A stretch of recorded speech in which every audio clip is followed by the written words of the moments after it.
First of all, I want to thank the folks at NDEQ for putting in a lot of time to get this report put together. Back in 2008, when the Keystone 1 was being built, that was about the time that I was doing statewide, back and forth, a lot of traveling, wind energy outreach.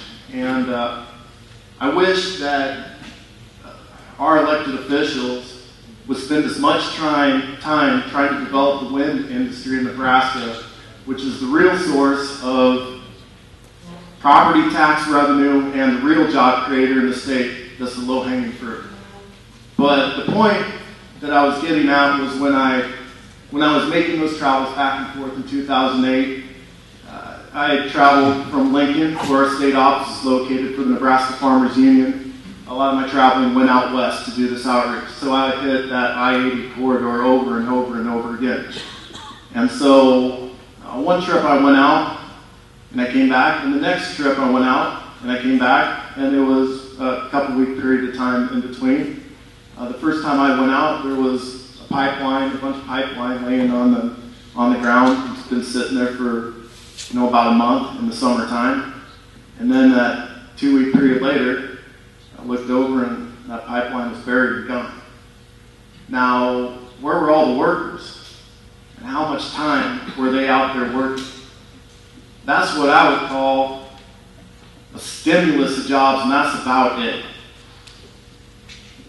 The Nebraska Farmers Union has passed policy in 2010 after starting to hear a lot of concerns from landowners that address many things. Of course, the first two things were get the pipeline out of the land, out of the sandhills, and get it out of the water. We also touched base and wrote policy on landowner liability issues, needing to protect landowners in case spills were to occur, so they don't bear the burden of these expenses that they can't pay for. Training the resources for emergency responders.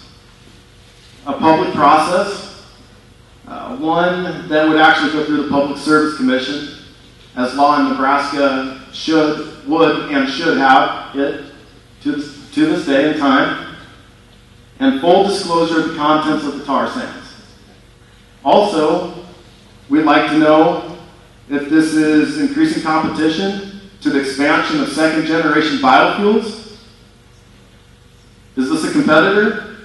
And the members of the Farmers Union were also concerned about climate change and air quality needed to be considered.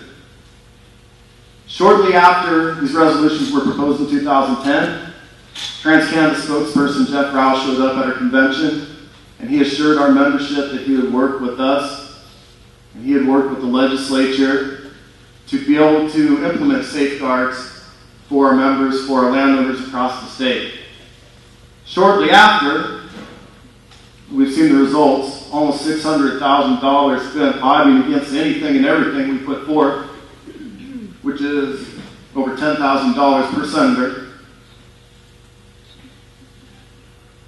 So that doesn't seem to be, to me, negotiating good faith. And I've heard the stories over and over and over again over the last 4 and 5 years. Bribery, deceit, lies, and misinformation. And all this is done is cause more people to get engaged in the process, and more people to find out more information, and more to be exposed.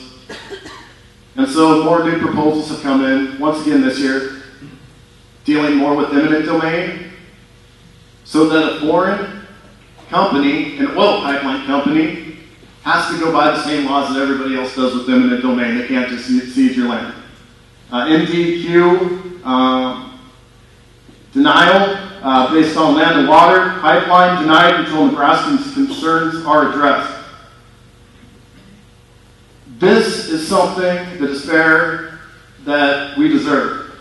The last 5 years have gone by very quickly. The next few years are going to come quickly as well. So let's slow down and answer these questions, because guess how many of these questions that we proposed in 2010 have been answered? 0. Let's take care of business. Let's slow down, get these questions answered, and until then, Christensen-NDEQ deny this route because it has not met any of the standards that we as Nebraskans have asked for. Thank you very much.